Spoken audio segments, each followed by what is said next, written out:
Hi everyone, welcome to my channel 24 passion talk show. This is Babita Singh. आज हम बात करेंगे घर की डायरेक्शंस के बारे में कि हम सब जानते हैं यूँ तो बहुत सारी दिशाएं होती हैं फ्रेंड्स, लेकिन आपके अपने घर की क्या डायरेक्शन है, कैसा है वो घर, या आपके मोहल्ले की, आपके आसपास की, आपके अपार्टमेंट की कैसी कैसी डायरेक्शंस हैं, ये डिपेंड करता है अलग अलग के वास्तु पे। हर दिशा में कोई ना कोई ग्रह स्थित है और हर एक डायरेक्शन किसी ना किसी ग्रह के अधीन आती है, किसी ना किसी प्लानिट के अधीन आती है, जो कि आपके अपने ऊपर अच्छा या फिर बुरा प्रभाव डालती है। यह निर्भर करता है कि मकान के वास्तु कैसा है, मोहल्ले का वास्तु कैसा है, या फिर उसके आसपास की जो स्थिति है वहाँ का वातावरण कैसा है। पूर्व में सूर्य है, अग्नि में शुक्र है और दक्षिण में मंगल, नैऋत्य में केतु है, पश्चिम में शनि है और वायव्य में चंद्र है, उत्तर में बुध, ईशान में बृहस्पति का वास है और घर के सेंटर में ब्रह्म स्थान होता है, वहाँ ब्रह्मा का स्थान होता है या ब्रह्म का आधिपत्य होता है।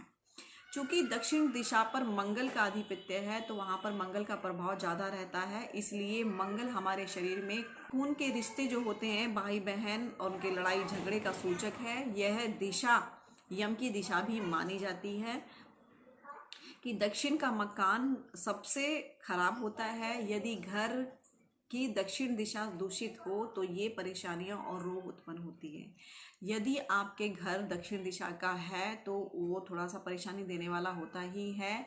और अगर आपके घर का रिस्पेक्टिव वे में आपके घर का मेन एंट्रेंस किसी भी डायरेक्शन में हो, नो मैटर, लेकिन अगर आपके इंटरनली हाउस के जो वास्तु है उसके हिसाब से अगर आपके घर की दक्षिण मतलब साउथ डायरेक्शन अगर डैमेज है या नुकसानदेह है या खराब है या गंदी है तो वहाँ पर वास्तु दोष उत्पन्न हो जाता है और उसके उत्पन्न होने से आपके अपने भाई बहनों में रिलेशंस में प्रॉब्लम होने लगती है, झगड़े होने लगते हैं और इसका प्रभाव बहुत जल्दी देखने को मिल जाता है। एक्चुअली दक्षिण दिशा में जो है अल्ट्रावायलेट रेज का ज़्यादा प्रभाव रहता है, जिसकी वजह से सेहत ठीक नहीं होती है। इस दिशा के दूषित होने से नेत्र रोग, उच्च रक्तचाप, हाई ब्लड प्रेशर रोग, वात, गठिया और फोड़े फुंसी आदि जैसे जोड़ों के दर्द और रक्त संबंधी रोग भी उत्पन्न हो जाते हैं। जख्म होना, चोट लग जाना, जल्दी जल्दी ये योग भी बने रहते हैं। बच्चे पैदा होने में दिक्कत होती है और शारीरिक कमजोरी हमेशा बनी रहती है, भाइयों से अनबन रहती है आदि जैसी समस्याएं बनी रहती हैं दक्षिण मुखी घर के अंदर या फिर दक्षिण दिशा दूषित होने पर। अब बात करते हैं कि दक्षिण मुखी द्वार वाले लोगों को क्या करना चाहिए, वो कैसे परेशान रहते हैं और कलह से कैसे बचना चाहिए। जिन लोगों के घर का एंट्रेंस जो है दक्षिण मुखी है, जिनके घर दक्षिण मुखी घर बने हुए हैं, उन लोगों के घर में पैसे की बहुत किल्लत रहती है और हमेशा कलह घर में बना रहता है।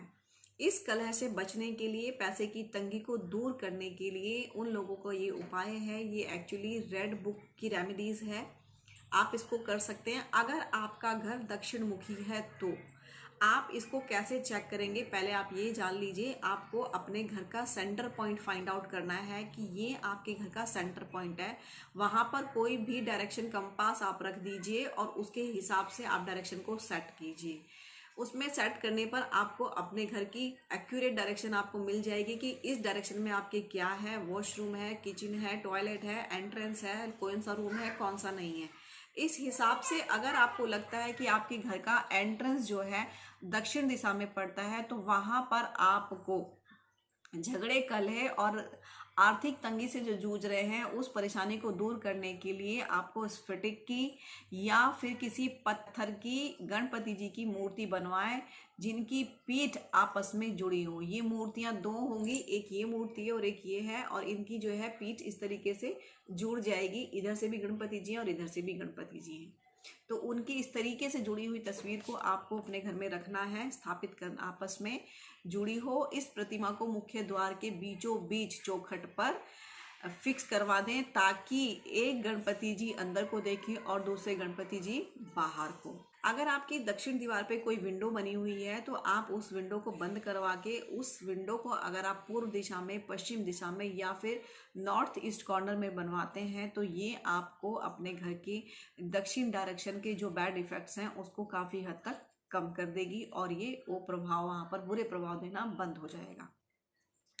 यदि आपका दरवाजा दक्षिण की तरफ खुलता है या फिर है, तो द्वार के ठीक सामने, एकदम सामने एक कदम दर्पण इस प्रकार लगाएं जिससे कि घर में प्रवेश करने वाले व्यक्ति का चेहरा उस दर्पण पर दिखाई पड़े, उसका प्रतिबिंब उस दर्पण पर बने। इससे घर में प्रवेश करने वाले व्यक्ति के साथ अगर कोई नेगेटिविटी एनर्जी है या कोई नेगेटिविटी है तो वो दरवाजे पर ही बाहर के बाहर ही रहेगी, वो घर में प्रवेश नहीं करेगी।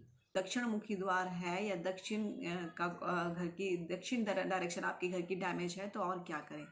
मुख्य द्वार के ऊपर आप पंच धातु से निर्मित पिरामिड लगवा सकते हैं, इससे भी दक्षिण मुखी घर के वास्तु दोष दूर होते हैं। इसके अलावा द्वार के ऊपर पंचमुखी हनुमान जी के भी चित्र लगा सकते हैं। इस द्वार के ठीक सामने आशीर्वाद मुद्रा में हनुमान जी की मूर्ति अथवा तस्वीर लगाने से दिशा की और उसके मुख्य द्वार के वास्तु दोष दूर होते हैं। मंगल की दिशा दक्षिण मानी गई है। नीम का पेड़ मंगल की स्थिति को तय करता है कि मंगल शुभ असर देगा या फिर बुरा असर देगा। अतः दक्षिण दिशा में नीम का एक बड़ा सा वृक्ष जरूर होना चाहिए। यदि दक्षिण मुखी मकान के सामने द्वार के थोड़ी दूरी पर अगर नीम का पेड़ है और नीम का पेड़ बहुत हरा भरा और बड़ा है तो ठीक है, वो काफ़ी हद तक आपके जो वास्तु दोष है दक्षिण मुखी मकान होने का वो काफ़ी हद तक दूर करेगा। या फिर उस नीम के पेड़ की बजाय उस जगह पर कोई आपके घर से डबल बड़ा, मतलब उससे दुगना बड़ा कोई घर बना हुआ है तो उससे भी काफ़ी हद तक आपके घर के जो दक्षिण मुखी के जो दोष लगे हैं वो भी काफ़ी हद तक दूर हो जाएंगे और समाप्त हो जाएंगे। तो ये थे फ्रेंड्स दक्षिण मुखी मकान से संबंधित उपाय। अगर आपका घर या आपके आसपास या किसी रिलेटिव का घर मकान दक्षिण मुखी है तो आप ये उपाय अपना करके अपने जीवन को सुखमय बना सकते हैं, क्योंकि मंगल की दिशा जो होती है ये काफ़ी हद तक भारी होती है। हर एक इंसान इनकी पीड़ा को नहीं सह पाता है। तो अगर गलती से, क्योंकि मकान, दुकान, घर, दरबार ऐसा होता है, इसको एक बार लिया जाता है बड़ी मुश्किलों से और बड़ी कड़ी मेहनत के साथ तो इंसान इसको खरीद पाता है। अगर ये गलत डायरेक्शन में खरीदा जाए या गलती से कुछ गलत तरीके का खरीदा जाए तो आप क्या करेंगे।